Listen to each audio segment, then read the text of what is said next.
everybody, thanks for joining me today. I really appreciate it. I'm glad I have you here. So I'm going to show you how to make this shape of pendant for earrings. It takes a few times to get it down and it takes some practice. It's a little bit of a challenge, just so you know, going into it, but it sure makes some beautiful earrings. So I will be working with Artistic Wire brand wire in 26 gauge and in 18 gauge. And I'll be using the Artistic Wire brand wood mandrel in the 22 millimeter. This comes in a set of wood mandrels. It's available on beading.com. It's a Artistic Wire brand. It's a great tool. There's a set of different sizes for different projects. And then I also have my Beading tools I'll be using.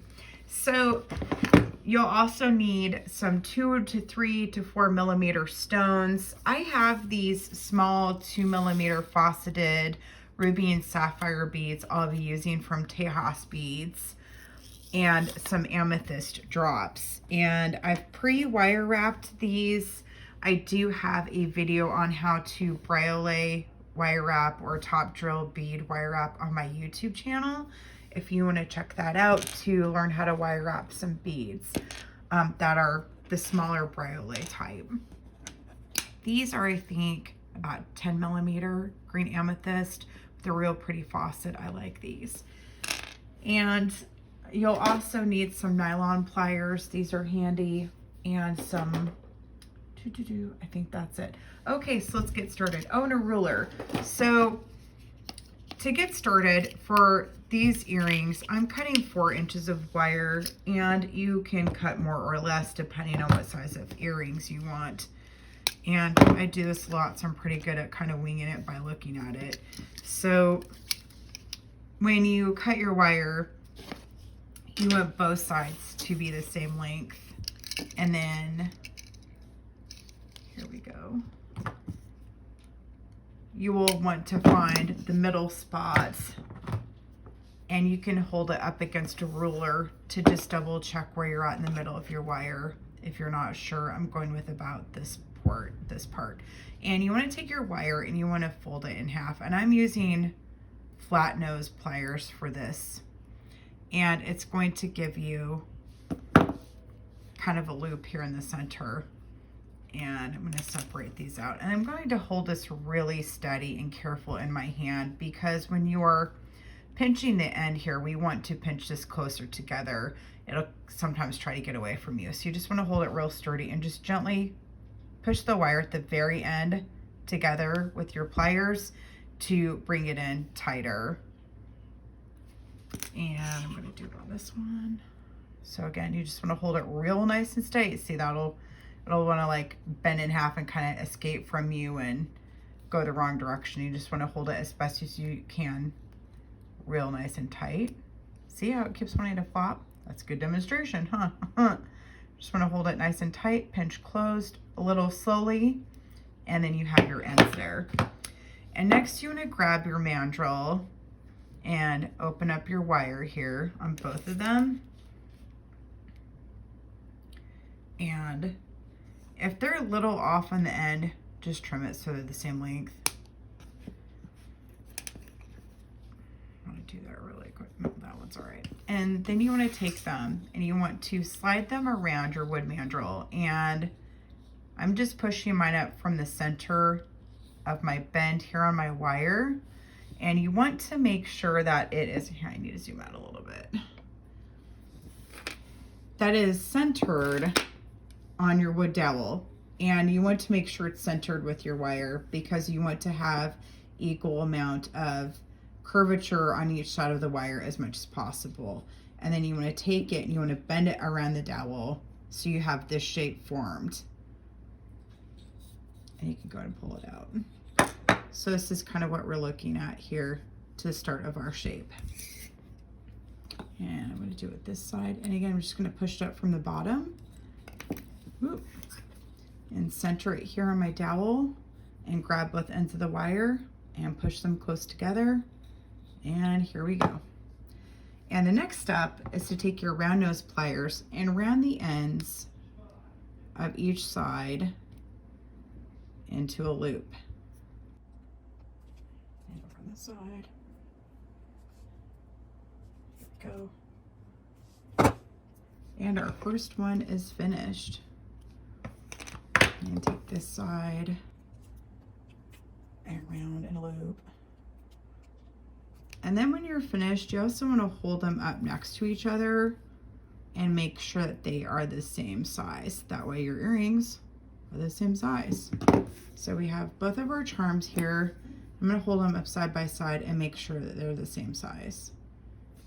Okay, so for this one, I'm going to cut about 2 feet of 26 gauge wire. And you want to have, again, a little bit extra than not enough, because if you don't have enough, you will be stuck wire wrapping in the middle of a section of beads, and then you'll have to either add extra wire and double up on it, which kind of looks funky, or you'll have to start over again. So I'm going to start here at the very top, and I'm going to go around with about 4 loops to get my wire established on my frame, like so. And you want your wire on there nice and tight. There we go. And cut off your excess wire and pinch close. And actually want that a little bit closer together. I like my coils stacked on top of each other, really nice and neat. So you have this nice ridge. There we go. And now I'm going to start grabbing my stones. So the first thing I'm going to do is add 3 stones. Now, these are very tiny. Honestly, I ordered the wrong size by accident and thought I should come up with a project to use them, because there would be great, I guess, if you wanted to use thread and do like seed bead earrings. But I thought I would come up with a different idea and came up with these earrings so I could use the beads. So if you can use whatever size you want, you know, 3-4 millimeter size. These are 2, so they're very tiny. So for this, I'm picking up 3 stones and sliding along the wire to the top of my pendant, and I'm going to curve it around so it meets the pendant, and I'm going to wire wrap it 3 times.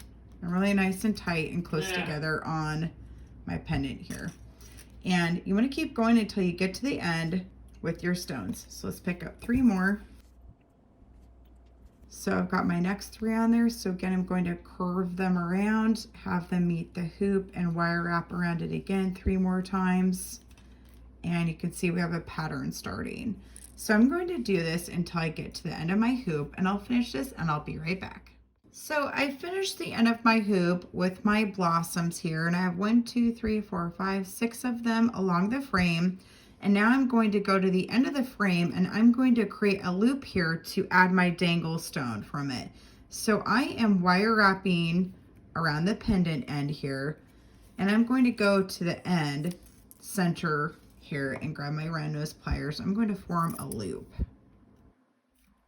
like so.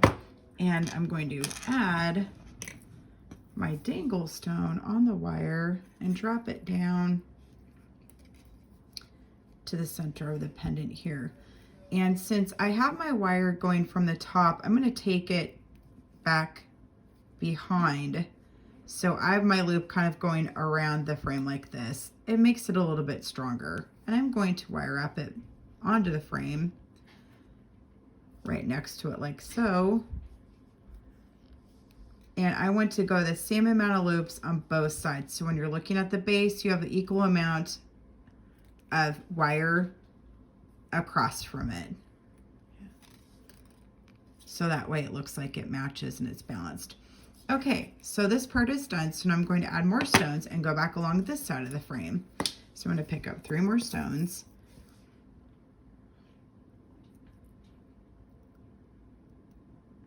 And these ones are a little hard to find, but they sure are pretty. I really like these. These again are a ruby and a sapphire mix. And so these beads have really pretty color combinations like yellow, green, blue, purple, pink. Okay, we got our 3 stones. And I'm going to the base of my pendant here. And I'm going to curve it. So it's giving you a little bit of a hassle. Here's a downside about 26 gauge wire is it's a little bit more temperamental. Okay, I'm going to go ahead and curve it around and have it meet the pendant and then go around 3 more times. And now we've established the end of our drop here and of our earrings. So now I'm going to go back around and I want to have the equal amount on both sides. So if I have 6 on this side, I want 6 on this side. So I'm going to continue wrapping it around and then I'll come back when I'm almost finished and meet you in a minute. So I'm at the end of my hoop and now I'm going to go ahead and take this and curve it back down towards the end of my frame here, and I'm going to push these back a little bit so I have a little bit of room. And I'm going to go ahead and do 4 loops here on the end at the base of my loop here. That's at the top of the ear pendant. And cut off excess wire and pinch the remaining wire closed. And kind of loop that around. And here we go. I finished 1 of 2 earrings here. I just think it's a really pretty design. You can do this with, you know, like I said, a larger assortment of beads. You can have more dangles on the bottom, but here's one version. So I'm going to wrap up the second one and then we'll be done and have a pair of earrings. So again, I'm going to grab my pendant here, straighten these out a little bit. I'm going to cut a couple of feet of wire and then we'll get started. And I just finished the second earring and now we're going to finish off the pair. So I'm going to grab my tools, my flat nose pliers, and I'm going to rotate the top loop around to the side. And you want to have both loops rotate to the side the same direction. And I'm going to grab a 6mm jump ring and an ear wire. And I'm going to slide it through the top loops and add my ear wire and close. And this one is finished. And then repeat the steps for the second one.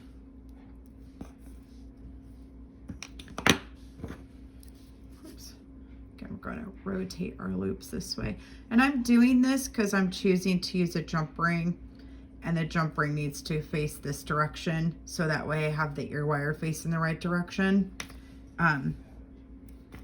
If you don't want to do jump rings, or you can add chain. There are lots of different ways of finishing off this style of earring. Or you can add extra jump rings so you don't have to twist anything. Oops, I forgot I could add my ear wire. And add the ear wire. And I'm adding my ear wire to face the direction from the opposite way of the rings closing up, just because I feel like it looks more polished. And here we go. We finished our pair of earrings. And now we have 2 pairs. Yay. Thank you so much for joining me today. I really appreciate it. Thank you for liking and subscribing as well. If you have any questions, feel free to send me an email or a message. You can find me on Instagram, on Facebook, Pinterest, and TikTok. And let's do a close-up of these ones. Look at how pretty these are. Oh, they're beautiful stones. And here's the other one. Yay. Thank you so much and have a great day.